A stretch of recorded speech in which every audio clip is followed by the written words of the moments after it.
G'day YouTube, just looking at the jackshaft on the Ultima starter motor. Here we're just charging it up in the shed. It's a bit dark, you can see the charging system working from the wall outlet there. There's a plug for my left side drive. You can have that sticking out the right, but on the right side drive the belt would be in the way, so you're going to have to route that from the battery out to the other side.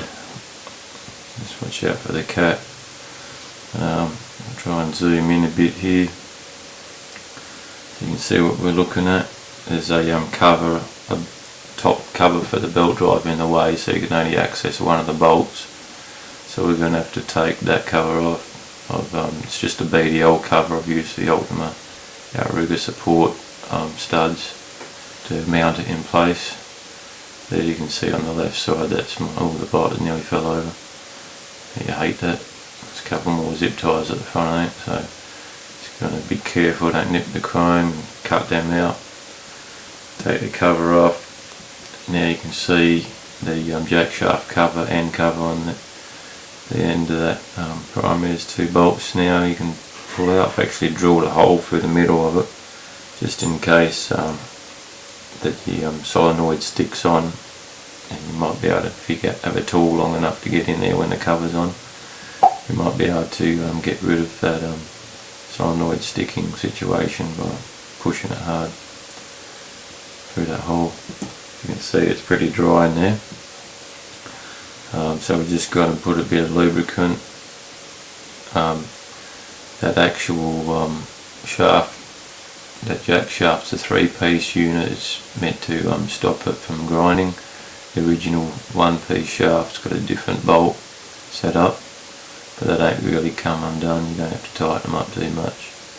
You can see it's got the ramp teeth, so it's different to the other one that's not spring loaded. So that one spins before it comes out, so there's a better chance of engaging. Just using white spirits, clean up the end cover itself while it's off the bike, and the belt covers off the other way. And yeah, it was pretty dry in there too, so it's a good thing I took it off to clean it out.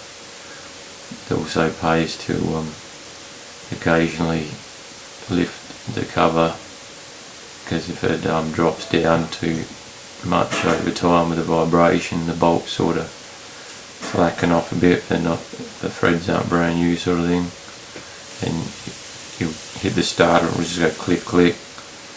So what you have to do, I'll show you after we've just lubricated the shaft. You want to get not heaps in there, because it is a dry clutch. You don't want grease flying around too much everywhere, but we do this every 6 months or so, just to stop wear and tear, because it's dry clutch, so there's no oil getting in there like a closed primary. And yeah, put a bit in there too that's left over on your fingers from dabbing it on. Don't have to put heaps in, just gotta do it often enough so that that bush doesn't wear. As you can see, it's got the hole from the other side, and now it's back in place. You just do that bolts up hand tight, and then what you can see, the bit of play there, slight little bit of play.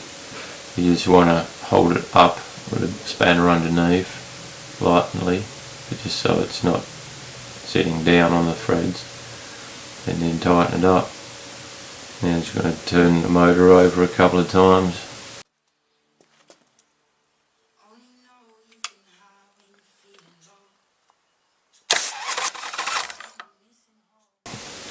Okay, so that's running good again. Give it a recharge after using the starter motor. With big inch Harleys, you've always got to have as much charge as you can, so it's great having that lead there, so you don't have to pull the seat off all the time. I'll put the cover back on the belt drive, and thanks for watching.